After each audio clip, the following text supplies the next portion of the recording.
ಒಂದು ತೀರ್ಮಾನ ಮಾಡಬೇಕಾದ್ರೆ ಒಬ್ಬರನ್ನ ಡಿಪೆಂಡ್ ಆಗಿ ಅಥವಾ ನಂಬಿ ನಾನು ಸಮಾಜದಲ್ಲಿ ಭರವಸೆ ಕೊಡ್ಲಿಕ್ಕೆ ಆಗೋದಿಲ್ಲ. ಯಾಕಂದರೆ ನಾನು ಕೂತ ಜಾಗದಲ್ಲಿ ಅದು ಹುಸಿ ಭರವಸೆ ಆದರೆ ನನ್ನ ಜಾಗದ ಬೆಲೆ ಕಳೆದು ಹೋಗ್ತದೆ. ಇದೆಲ್ಲವನ್ನು ಎದುರಿಸಲಿಕ್ಕೆ ಆಂಜನೇಯನ ಅನುಗ್ರಹವೇ ಮತ್ತಿಂದರೆ ಮತ್ತೆ ಬೇರೆ ಏನೂ ಸಾಧ್ಯವೇ ಇಲ್ಲ. ಹಾಗಾಗಿ ಮಾನ ಅವಮಾನ ಅದು ಅವನಿಗೆ ಬಿಟ್ಟಂಥದ್ದು. ಇವತ್ತು ಅವಮಾನ ಮಾಡ್ತಾರೆ, ನಾಳೆ ತಪ್ಪಾಯಿತು ಅಂತ ಬಂದು ಕೇಳ್ತಾರೆ. ಅಂಥದ್ದು ಎಷ್ಟೋ ಉದಾಹರಣೆಗಳಾಗ್ಬಿಟ್ಟಿದೆ. ಬೆಂಗಳೂರಿಗೆ ಒಂದು ಕಡೆ ಹೊರಟಿದ್ದೆ, ಇದೇ ಮಾವಿನಗುಂಡಿಯ ಘಾಟ್ ಸೆಕ್ಷನ್. ಏಕದಮ್ ನನಗೆ ಯಾರು ಅಂತಲೇ ಗೊತ್ತಿಲ್ಲ, ಆಕ್ರಮಣ ಮಾಡಿ ಗ್ಲಾಸ್ಗೆಲ್ಲ ಹೊಡೆದೇ ಬಿಟ್ಟರು. ಅವರ ಉದ್ದೇಶ ನನ್ನನ್ನು ಇದು ಮಾಡಲಿಕ್ಕೆ ಅದು ಏನಂತ ಗೊತ್ತಿಲ್ಲ ನನಗೆ ಅದು ಏನಂತ ಅದರ ಪರಿಜ್ಞಾನ ನನಗೆ ಗೊತ್ತಾಗಿಲ್ಲ. ಆ ರೀತಿಯಲ್ಲಿ ಅಟ್ಯಾಕ್ ಮಾಡಲಿಕ್ಕೆ ಬಂದರು. ಅದು ಹಿನ್ನೆಲೆ ಯಾರಿದ್ರು ಏನು ಅಂತ ಗೊತ್ತಿಲ್ಲ. ಒಂದು ಸಂದರ್ಭ ಹೇಗಿತ್ತು ಅಂತಂದರೆ, ಒಮ್ಮೆ ಈ ಮನೆಯಲ್ಲಿ ಕಲಹ ಶುರುವಾದಾಗ ನಾವು ತೀರ್ಮಾನ ಮಾಡಿಬಿಟ್ಟೆ, ಸುಮ್ಮನೆ ನಮ್ಮಿಂದನೇ ಕಲಹ ಆಗ್ತದೆ ಅಂತ ಆದರೆ, ನಾವೇ ಒಂದು ಹೆಚ್ಚು ಅಂತ ಆದರೆ ಬಿಟ್ಟು ಹೊರಬಿಡೋಣ ಅಂತೇಳಿ. ಎಲ್ಲಿವರೆಗೆ ಅಂದರೆ ಆವತ್ತು ನಾವು ನಿತ್ಯ ಪೂಜೆ ಮಾಡ್ತಕ್ಕಂಥ ಆಂಜನೇಯ ವಿಗ್ರಹ ಅದನ್ನು ತೊಗೊಂಡು ಹೊರಡೋ ಮಟ್ಟಕ್ಕೆ ಹೊರಟುಬಿಟ್ಟಿದ್ದೆ. ಈ ಎಲ್ಲ ಆಸ್ತಿಗಳಿದೆಲ್ಲ ಮಾಡ್ತಾನೂ ಸಹ ನಮಗೆ ಆಸೆ ಇದ್ದಿದ್ದರೆ ನಮ್ಮ ಹೆಸರಿಗೆ ಮಾಡ್ಕೊಳ್ತಿದ್ನಲ್ಲ, ದುಡ್ದವ್ರು ನಾವಾಗಿದ್ದು ನಮ್ಮ ಹೆಸರಿಗೆ ಮಾಡ್ಕೊಳ್ಬೋದಿತ್ತು. ಅದು ಮಾಡಿಲ್ಲ ನಾನು. ಇದೇ ಕೆಲಸದಲ್ಲಿ ನಾವು ಇಲ್ಲೇನು ಮಾಡ್ತಾ ಇದ್ದೇವಲ್ಲ, ಇದರ ಒಂದು ಅಂಶದ ಕಾರ್ಯವನ್ನು ನಾವು ಹೊರ ಜಿಲ್ಲೆಗಳನ್ನು ಮಾಡೋದಿದ್ದರೆ ಅಲ್ಲಿಯವರು ನಮಗೆ ಎಷ್ಟು ಗೌರವ ಕೊಡ್ತಾರೆ ಅಂತ ಹೇಳಲಿಕ್ಕೆ ಸಾಧ್ಯ ಇಲ್ಲ.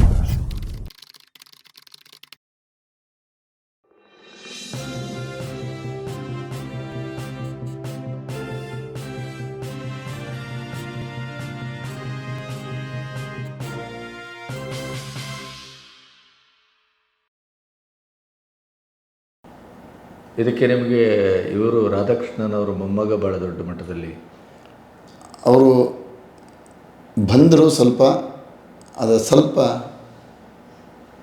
ಡೊಲಾಯ ಸ್ಥಿತಿಯಲ್ಲಿ ಇದೆ. ಹಾಗೆ ಅದು ನಾವು ಅದ್ರ ಬಗ್ಗೆ ಯೋಚನೆ ಮಾಡೋದಿಲ್ಲ. ನಾನು ಒಂದು ತೀರ್ಮಾನ ಮಾಡಬೇಕಾದ್ರೆ ಒಬ್ಬರನ್ನ ಡಿಪೆಂಡ್ ಆಗಿ ಅಥವಾ ನಂಬಿ ನಾನು ಸಮಾಜದಲ್ಲಿ ಭರವಸೆ ಕೊಡಲಿಕ್ಕೆ ಆಗೋದಿಲ್ಲ. ಯಾಕಂದರೆ ನಾನು ಕೂತ ಜಾಗದಲ್ಲಿ ಅದು ಹುಸಿ ಭರವಸೆ ಆದರೆ ನನ್ನ ಜಾಗದ ಬೆಲೆ ಕಳೆದು ಹೋಗ್ತದೆ. ಹೌದು, ಸರಿ, ಅವ್ರು ಬಂದಿದ್ದಾರೆ, ನಾವು ಮಾಡ್ತಾ ಇದ್ದೇವೆ. ಸರಿ, ಅವ್ರು ಬಂದವರು ಬರದೇ ಇದ್ದರೂ ಸಹ ನಾವು ಮಾಡ್ತೇವೆ. ಇದು ನನ್ನ ಧ್ಯೇಯ, ನನ್ನ ಉದ್ದೇಶ.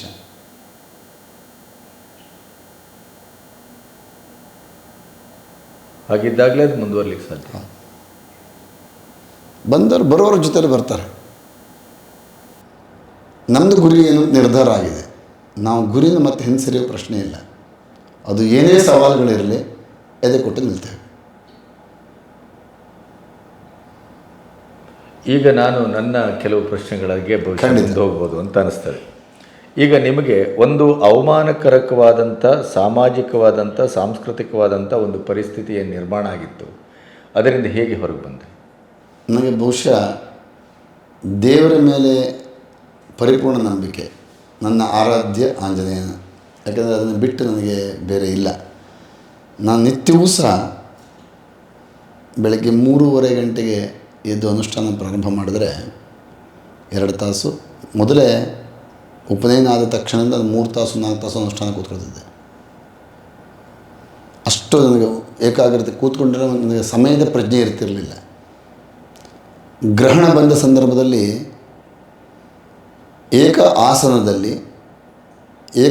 ಒಂದೇ ಆಸನದಲ್ಲಿ 24 ಗಂಟೆಯನ್ನು ಕೂತದುಂಟು. ನಾನು 24 ಗಂಟೆನೂ ನಾನು ನಮ್ಮ ಮೈ ಮರೆತು ಕೂತದುಂಟು ಅನುಷ್ಠಾನಕ್ಕೆ. ನೀರನ್ನು ಕುಡಿಯದೆ ಮಲಮೂತ್ರ ವಿಸರ್ಜನೆ ಮಾಡದೆ 24 ಗಂಟೆ ಕೂತಂಥದ್ದುಂಟು. ಅನುಷ್ಠಾನಕ್ಕೆ ಕೂತರೆ ಆ ರೀತಿಯಲ್ಲಿ ಒಂದು ಮೈ ಮರೆತು ಕೂತ್ಕೊಳ್ತೇನೆ. ಆ ಒಂದು ಸಾಧನೆಯ ಒಂದು ನಮಗೆ ಬಹುಶಃ ಸಿದ್ಧಿಯನ್ನು ಗೊತ್ತಿಲ್ಲ, ಭಗವಂತನ ಅನುಗ್ರಹ ಗೊತ್ತಿಲ್ಲ.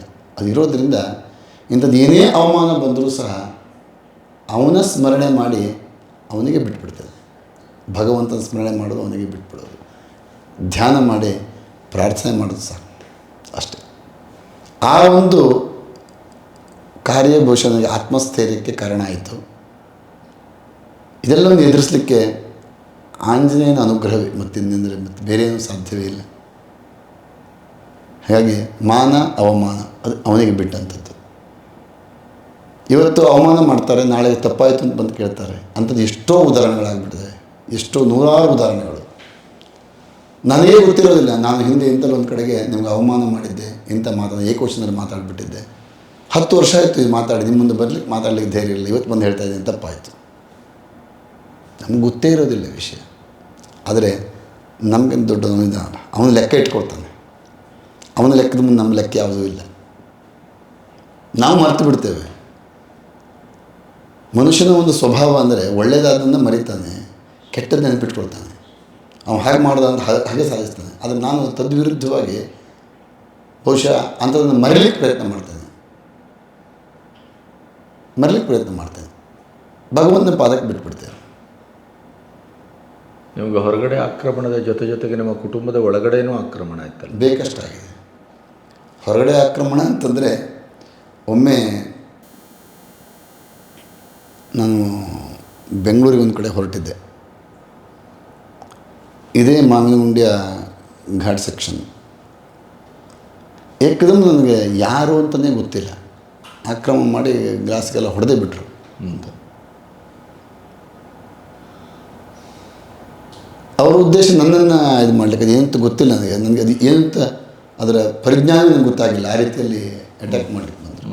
ಅದು ಹಿನ್ನೆಲೆ ಯಾರಿದ್ರು ಏನು ಅಂತ ಗೊತ್ತಿಲ್ಲ. ಅದೆಲ್ಲ ಭಾಳ ವರ್ಷ ಆಯಿತು. ಅದು ವರ್ಷ 2009 ಇಸ್ವಿ ಇರಬಹುದು.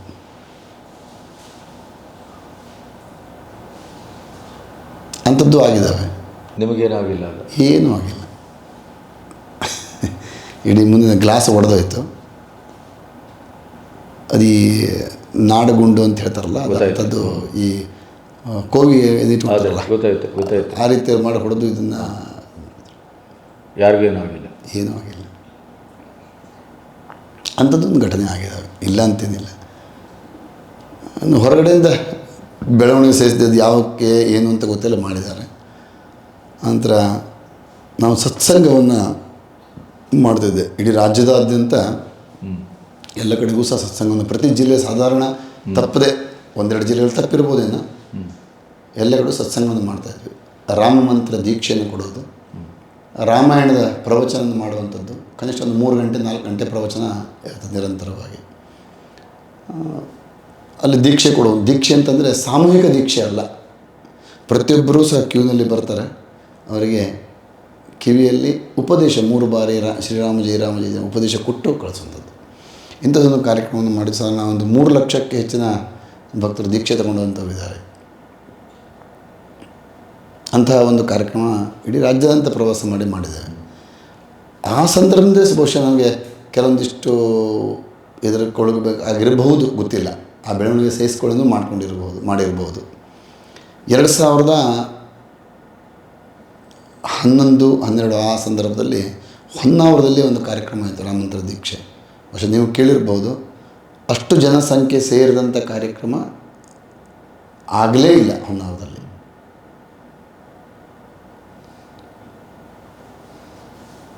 ಒಂದೇ ಕಡೆಗೆ ಸಾಧಾರಣ ಒಂದು 10,000 ಜನ ಸೇರಿದರು ಆ ಸಂದರ್ಭದಲ್ಲಿ. ಅಷ್ಟು ಜನ ಸೇರಿ ಎಲ್ಲರಿಗೂ ಊಟ ಕೊಡೋದು ಎಲ್ಲವುದು ಮೆರವಣಿಗೆ, ಕ್ಷೇತ್ರದಿಂದ ಮೆರವಣಿಗೆಯಲ್ಲಿ ಜನರ ಪ್ರೀತಿ ಬಿಡಿ, ಅದು ನಾನು ಅದಕ್ಕೇನು ಹೇಳಲಿಕ್ಕೆ ಸಾಧ್ಯ ಇಲ್ಲ, ಭಕ್ತರ ಪ್ರೀತಿ ಅದು. ಅಂಥದ್ದೊಂದು ಕಾರ್ಯಕ್ರಮ ಆಯಿತು. ಬಹುಶಃ ಆ ಕಾರ್ಯಕ್ರಮ ನಂದು ಅಂತಿಮ ಅಂತ ಅಂದ್ಕೊಳ್ತೀನಲ್ಲ. ಆ ಸಂದರ್ಭದಲ್ಲಿ ಸಾಮೂಹಿಕವಾಗಿ ನಾನು ಪ್ರವಚನ ಮಾಡತಕ್ಕಂಥ ಆ ಸಂದರ್ಭದಲ್ಲಿ ಅದಾದ ತಕ್ಷಣ ನಮ್ಮ ವೈಯಕ್ತಿಕ ಕೌಟುಂಬಿಕ ಸಮಸ್ಯೆಗಳು ನೀವು ಏನು ಕೇಳಿದರೆ ಆಂತರಿಕವಾಗಿ ಸ್ವಲ್ಪ ಪ್ರಾರಂಭ ಆಯಿತು. ಅದನ್ನೆಲ್ಲ ಎದುರಿಸಲೇಬೇಕಾಯಿತು, ಎದುರಿಸಿದ್ವಿ. ಅಷ್ಟೊತ್ತು ಮದುವೆ ಆಗಿತ್ತಲ್ಲ? ಮದುವೆ 2004ರಲ್ಲಿ ಆಗಿತ್ತು. ಅದೊಂದು ಬಹುಶಃ ಕಾಣದ ಕೈಯ ಷಡ್ಯಂತ್ರಗಳಿಗೆ ಒಳಪಟ್ಟು ನಾವು ತಲೆ ತಗ್ಗಿಸುವ ಪ್ರಸಂಗ ಬಂತು. ಅದರಿಂದ ಹೇಗೆ ವಾಪಸ್ ಬಂದ್ರಿ? ಕಾನೂನುಬದ್ಧವಾಗಿ ಏನು ಕೇಸ್ಗಳು ನಡೀತೋ ಅದನ್ನು ಕಾನೂನುಬದ್ಧವಾಗಿ ಎದುರಿಸಿದ್ವಿ. ಅದರಲ್ಲಿ ಜಯ ಪಡೆದ್ರಿ? ಯಾಕೆಂದರೆ ಈಗ ಯಾವುದೇ ಘಟನೆಗಳೇ ಇಲ್ಲದೆ ನೀವು ಊಹಾಪೋಹಗಳನ್ನು ಎಷ್ಟು ಬಾರಿ ಸೃಷ್ಟಿಸಿ ಎಷ್ಟು ಬಾರಿ ನಮಗೆ ವಿರುದ್ಧ ಮಾಡಿ ಸಾಧ್ಯ ಆಗುತ್ತೆ. ಎಲ್ಲಿ ಯಾವುದೋ ಅಂತಿಮಕ್ಕೆ ಅಲ್ಲಿ ಸತ್ಯಕ್ಕೆ ಜಯ ಸಿಗಲೇಬೇಕಲ್ಲ. ಆ ಜಯ ಆಯಿತು. ಆದರೆ 12 ವರ್ಷಗಳ ಕಾಲ ಸುದೀರ್ಘವಾಗಿ ಒಂದು ರೀತಿಯ ಮನಸ್ಸಿಗೆ ನೋವು ಈ ವಿಚಾರದಲ್ಲಿ. ಯಾಕೆಂದರೆ ಮಾಡದ ತಪ್ಪಿಗೆ ತಲೆದಂಡ ತರುವಂಥ ಪ್ರಸಂಗ, ಮಾಡದ ತಪ್ಪಿಗೆ ಅವಮಾನ ಆಗುವಂಥ ಪ್ರಸಂಗ. ತಪ್ಪಿ ಮಾಡಿ ಆದರೆ ಒಂದು ಲೆಕ್ಕ, ತಪ್ಪನ್ನೇ ಮಾಡದೆ ಭಾಳ ನೋವು ಪಡುವಂಥ ಸಂದರ್ಭ. ಒಂದು ಸಂದರ್ಭ ಹೇಗಿತ್ತು ಅಂತಂದರೆ 2011 ಇಸ್ವಿಯಲ್ಲಿ ಒಮ್ಮೆ ಈ ಮನೆಯಲ್ಲಿ ಕಲಹ ಶುರುವಾದಾಗ ನಾವು ತೀರ್ಮಾನ ಮಾಡಿಬಿಟ್ಟೆ, ಸುಮ್ಮನೆ ನಮ್ಮಿಂದನೇ ಕಲಹ ಆಗ್ತದೆ ಅಂತಾದರೆ, ನಾವೇ ಒಂದು ಹೆಚ್ಚು ಅಂತಾದರೆ ಬಿಟ್ಟು ಹೊರಬಿಡೋಣ ಅಂತ ಹೇಳಿ. ಎಲ್ಲಿವರೆಗೆ ಅಂದರೆ ಆವತ್ತು ನಾವು ನಿತ್ಯ ಪೂಜೆ ಮಾಡ್ತಕ್ಕಂಥ ಆಂಜನೇಯ ವಿಗ್ರಹ ಅದನ್ನು ತಗೊಂಡು ಹೊರಡೋ ಮಟ್ಟಕ್ಕೆ ಹೊರಟುಬಿಟ್ಟಿದ್ದೆ. ಮಾಡ್ಕೊಳ್ಳಿ ಎಲ್ಲ, ಯಾಕಂದರೆ ನಾವು ಈ ಎಲ್ಲ ಆಸ್ತಿಗಳಿದೆಲ್ಲ ಮಾಡ್ತಾನೂ ಸಹ ನಮಗೆ ಆಸೆ ಇದ್ದಿದ್ದರೆ ನಮ್ಮ ಹೆಸರಿಗೆ ಮಾಡ್ಕೊಳ್ತಿದ್ನಲ್ಲ. ದುಡ್ದವ್ರು ನಾವಾಗಿದ್ದು ನಮ್ಮ ಹೆಸರಿಗೆ ಮಾಡ್ಕೊಳ್ಬೋದಿತ್ತು, ಅದು ಮಾಡಿಲ್ಲ ನಾನು. ಎಲ್ಲ ನಮ್ಮ ಅಣ್ಣ ತಮ್ಮದರ ಹೆಸರಿಗೆ, ತಾಯಿ ಹೆಸರಿಗೆ ಎಲ್ಲ ಮಾಡಿದೆ. 1 ಇಂಚ್ ಆಸ್ತಿ ನನ್ನ ಹೆಸರಿಗೆ ಮಾಡ್ಕೊಂಡಿರಲಿಲ್ಲ ಅವತ್ತು. ಹೌದು, ನೀವು ದಾಖಲೆ ತೆಗೆದು ನೋಡ್ರೆ ಗೊತ್ತಾಗ್ತದೆ ಯಾರ ಹೆಸರಿಗಿತ್ತು ಅಂತೇಳಿ.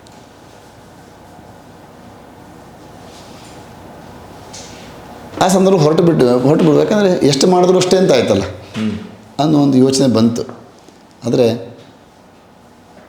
ಕೊನೆಗೊಂದು ಕ್ಷಣ ಭಗವಂತ ನಮಗೆ ಈ ಜಾಗದಲ್ಲಿ ಕೂರಿಸಿದ್ದು, ನಿನ್ನ ಸ್ವಂತ ಕಾಲದಿದ್ದರೂ ನೀನು ಮಾಡಿದಂಥ ಈ ಸಾಮ್ರಾಜ್ಯ ಇದೆಯಲ್ಲ, ಇದು ಭಕ್ತರ ಒಂದು ಶ್ರದ್ಧಾ ಕೇಂದ್ರ.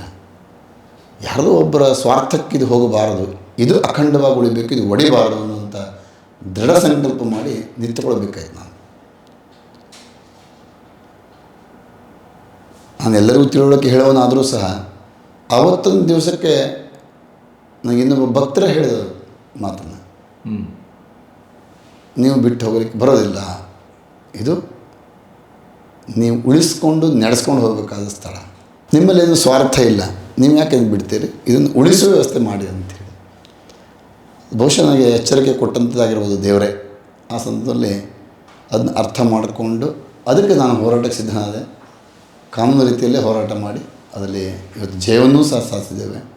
ಈ ಕ್ಷೇತ್ರ ಇವತ್ತು ಅಖಂಡವಾಗಿ ಸ್ವತಂತ್ರವಾಗಿದೆ, ಅಖಂಡವಾಗಿದೆ, ಸ್ವತಂತ್ರವಾಗಿದೆ.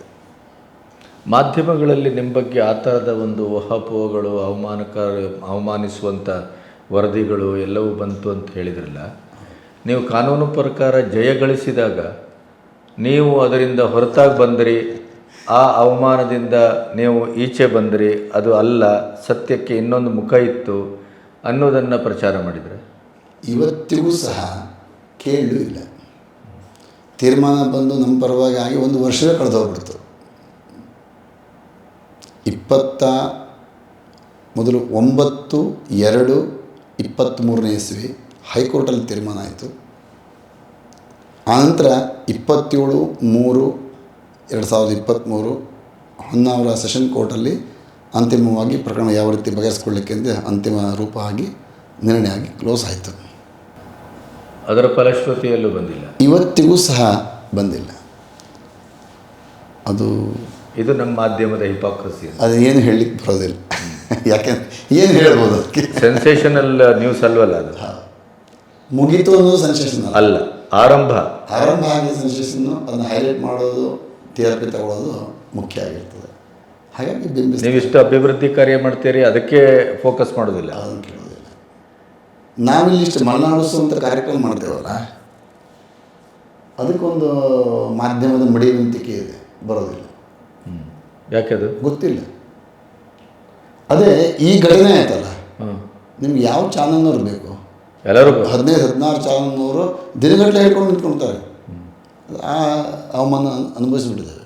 ಎಲ್ಲ ಮಾಧ್ಯಮದವರು ಬರ್ತಾರೆ, ಇಂಥದ್ದಕ್ಕೆ ಬರ್ತಾರೆ. ಅದೇ ಸತ್ಕಾರ್ಯಕ್ಕೆ ಬರೋದು, ಒಳ್ಳೆಯ ಕಾರ್ಯಕ್ಕೆ ಬರೋದು. ಸೂಪರ್ ಸ್ಪೆಷಾಲಿಟಿ ಹಾಸ್ಪಿಟ್ಲ್ ಆಗುತ್ತೆ ಅಂತಂದ್ರೆ ಅದಕ್ಕೆ ನೀವು ಪ್ರತ್ಯಕ್ಷವಾಗಿದ್ದೀರಿ, ಆದಿಶೇಷನ ಮಾಧ್ಯಮದವರು ಅವರು ಕರೀಲಿಲ್ವಾ? ಕರೆದಿದೆ. ಸತ್ಕರಿಸ್ಲಿಲ್ವಾ? ಎಲ್ಲವೂ ಆಗಿದೆ. ಅದು ಗೊತ್ತಿಲ್ಲ ಯಾಕೆ ಅಂಥೇಳಿ. ಸ್ಥಳೀಯರ ಪ್ರತಿಕ್ರಿಯೆ ಹೇಗಿದೆ ನಿಮ್ಮ ಈ ಬೆಳವಣಿಗೆ? ನಿಜವಾಗಿ ಸ್ಥಳೀಯರಲ್ಲಿ ಅಂಥದ್ದು ಯಾವುದೇ ರೀತಿಯ ಭೇದ ಭಾವನೆಗಳಿಲ್ಲ. ಯಾಕಂದರೆ ಭಾಳ ಜನ ಸ್ಥಳೀಯರು ಬರ್ತಾರೆ, ಅವರಾದ ರೀತಿಯಲ್ಲಿ ಏನು ಅವರಿಗೆ ಕಷ್ಟ ನಷ್ಟ ನೋವುಗಳಿರ್ಬೋದು, ಅದರ ಹೇಳಿ ಕೇಳಿ ಮಾಡ್ಕೊಳ್ಳಿಕ್ಕೆ ಆಶೀರ್ವಾದಕ್ಕೆ ದೇವರು ಬಂದು ಹೋಗ್ತಾರೆ. ಆದರೆ ಇಂಥದೊಂದು ಕಾರ್ಯದಲ್ಲಿ ಸಕ್ರಿಯವಾಗಿ ಭಾಗವಹಿಸೋದಿಲ್ಲ, ಕಾರ್ಯಕ್ರಮಕ್ಕೂ ಭಾಗವಹಿಸೋದಿಲ್ಲ, ಅದೇನು ಅಂತ ಗೊತ್ತಿಲ್ಲ. ರಥೋತ್ಸವಕ್ಕೂ ಆ ಥರದ್ದು ರಥೋತ್ಸವಕ್ಕೆಲ್ಲ ಬರ್ತಾರೆ, ಮಲೆನಾಡೋತ್ಸವ ಇಂಥದ್ದು ಕಾರ್ಯಕ್ರಮ ಬರ್ತಾರೆ, ಖಂಡಿತ ಬರ್ತಾರೆ. ಆದರೆ ಕೆಲವೊಂದು ವಿಚಾರಗಳು ಸಕ್ರಿಯವಾಗಿ ಭಾಗವಹಿಸ್ತಾ ಇಲ್ಲ. ಅಂದರೆ ನಮ್ಮ ಜನರ ಭಾವನೆ ಹಾಗೋ ಇಲ್ಲಿ ನೀರಿನ ಗುಣ ಹಾಗೋ ಗೊತ್ತಿಲ್ಲ. ಅಥವಾ ಹಿತ್ತಲ ಗಿಡ ಮದ್ದಲ್ವ? ಅದು ಆಗಿರ್ಬೋದು. ಬಹುಶಃ ಹೆಚ್ಚಿನ ಪಕ್ಷ ಹಿತ್ತಲ ಗಿಡ ಮದ್ದಲ್ಲ. ನೀವು ಯಾವುದೋ ಒಂದು ಉತ್ತರ ಪ್ರದೇಶದಿಂದ ಬಂದು ಇಲ್ಲಿ ಕೂತಿದ್ರೆ ಬರ್ತಿದ್ರು. ಇದೇ ಕೆಲಸದಲ್ಲಿ ನಾವಿಲ್ಲೇನು ಮಾಡ್ತಾ ಇದ್ದೇವಲ್ಲ, ಇದರ ಒಂದು ಅಂಶದ ಕಾರ್ಯವನ್ನು ನಾವು ಹೊರ ಜಿಲ್ಲೆಗಳನ್ನು ಮಾಡೋದಿದ್ದರೆ ಅಲ್ಲಿಯವರು ನಮಗೆ ಎಷ್ಟು ಗೌರವ ಕೊಡ್ತಾರೆ ಅಂತ ಹೇಳಲಿಕ್ಕೆ ಸಾಧ್ಯ. ಅಷ್ಟು ಸಹಕಾರ ಗೌರವ ಕೊಡ್ತಾರೆ. ಇದೇ ಸತ್ಸಂಗವನ್ನು ನಾವು ಮಾಡಿದಾಗ, ಬೆಂಗಳೂರಲ್ಲಿ JP ನಗರದಲ್ಲಿ ಮಾಡಿದಾಗ 12,000 ಜನ ಸೇರಿದ್ದಾರೆ ಅಲ್ಲಿ ಸತ್ಸಂಗಕ್ಕೆ. ಕೊಳ್ಳೇಗಾಲದಲ್ಲಿ ಸತ್ಸಂಗ ಮಾಡಿದಾಗ ಬರೀ ಮೆರವಣಿಗೆ 10,000 ಜನ ಮೇಲೆ ಸೇರಿದ್ದಾರೆ. ಒಂದು ಇಡೀ ದಿವಸ ರೋಡ್ ಬ್ಲಾಕ್ ಮಾಡಿಕೊಂಡು ವಿತ್ ಪೊಲೀಸ್ ಪ್ರೊಟೆಕ್ಷನಲ್ಲಿ ಮೆರವಣಿಗೆ ಆಗಿದೆ. 10,000 ಜನ ಮೆರವಣಿಗೆಯಲ್ಲಿ ಭಾಗವಹಿಸಿದ್ದಾರೆ. 5 ದಿವಸ ಕಾರ್ಯಕ್ರಮ. ಒಂದು ದಿವಸವೂ ಸಹ ಆ ಸಭಾಭವನ ಏನಿದೆಯಲ್ಲ ಖಾಲಿನೇ ಇರಲಿಲ್ಲ, ಜಾಗ ಇರಲಿಲ್ಲ. ಅಂಥ ಕಾರ್ಯಕ್ರಮಗಳು. ಶಿವಮೊಗ್ಗದಲ್ಲಿ ಕಾರ್ಯಕ್ರಮ ಮಾಡಿದಾಗಷ್ಟೇ, ಚಿತ್ರದುರ್ಗ ಕಾರ್ಯಕ್ರಮ ಮಾಡಿದಾಗಷ್ಟೇ, ದಕ್ಷಿಣ ಕನ್ನಡದ ಕಾರ್ಯಕ್ರಮ ಮಾಡಿದ್ವಿ, ಅಲ್ಲೂ ಅಷ್ಟೇ, ಚಿಕ್ಕಮಗಳೂರಲ್ಲಿ ಕಾರ್ಯಕ್ರಮ ಮಾಡಿದ್ವಿ, ಅಲ್ಲೂ ಅಷ್ಟೇ, ಹಾಸನದಲ್ಲಿ ಮಾಡಿದ್ವಿ, ಅಲ್ಲೂ ಅಷ್ಟೇ.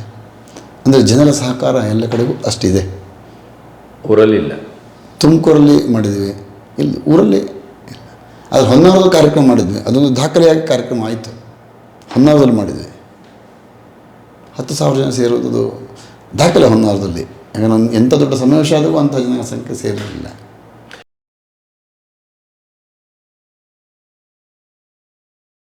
ಅಂಜನಾನಂದನಂ ವೀರಂ ಜಾನಕೀ ಶೋಕನಾಶನಂ ಕಪೀಶಂ ಅಕ್ಷಹಂತಾರಂ ವಂದೇ ಲಂಕಾ ಭಯಂಕರಂ. ಪ್ರಸೀದತು ಶ್ರೀ ವೀರಾಂಜನೇಯ. ವೀರಾಂಜನೇಯ ಸ್ವಾಮಿಯ ಸನ್ನಿಧಾನಗಳಿಗೆ ಶಿರಸಾಷ್ಟಾಂಗವಾಗಿ ನಮಿಸುತ್ತಾ, ಈ ಒಂದು ವೀರಾಂಜನೇಯ ದೇವಸ್ಥಾನ ಬಂಗಾರಮಕ್ಕಿಯಲ್ಲಿ ಅನೇಕ ವಿಧವಾದಂತಹ ಧಾರ್ಮಿಕ ಕರ್ಮಾನುಷ್ಠಾನಗಳು ಯಾಗಶಾಲೆಯಲ್ಲಿ ನಡೀತಾ ಇರ್ತವೆ. ದೇವರು ಈ ಒಂದು ಸ್ಥಳದಲ್ಲಿ ಅಪ್ಪಣೆ ಮಾಡಿದಂತಹ ಪ್ರಕಾರವಾಗಿ ಭಕ್ತಾದಿಗಳು ಈ ಲೋಕ ಕಲ್ಯಾಣಾರ್ಥವಾಗಿಯೂ ಮತ್ತು ಅವರವರ ಕಾಮನೆಗಳನ್ನು ಪೂರೈಸಿಕೊಳ್ಳಿಕ್ಕಾಗಿಯೂ ಅನೇಕ ವಿಧವಾದಂತಹ ಧಾರ್ಮಿಕ ಕರ್ಮಾನುಷ್ಠಾನಗಳನ್ನು ಈ ಒಂದು ದೇವರ ಸನ್ನಿಧಾನದಲ್ಲಿ ಸದಾ ನೆರವೇರಿಸಿಕೊಳ್ತಾ ಇರ್ತಾರೆ. ಅದರಲ್ಲೂ ವಿಶೇಷವಾಗಿ ಈ ಒಂದು ವೀರಾಂಜನೇಯ ಸ್ವಾಮಿಗೆ ರುದ್ರಾನುಷ್ಠಾನ ಹೇಳುವಂಥದ್ದು ಅತಿ ಪ್ರಿಯವಾದಂಥದ್ದು.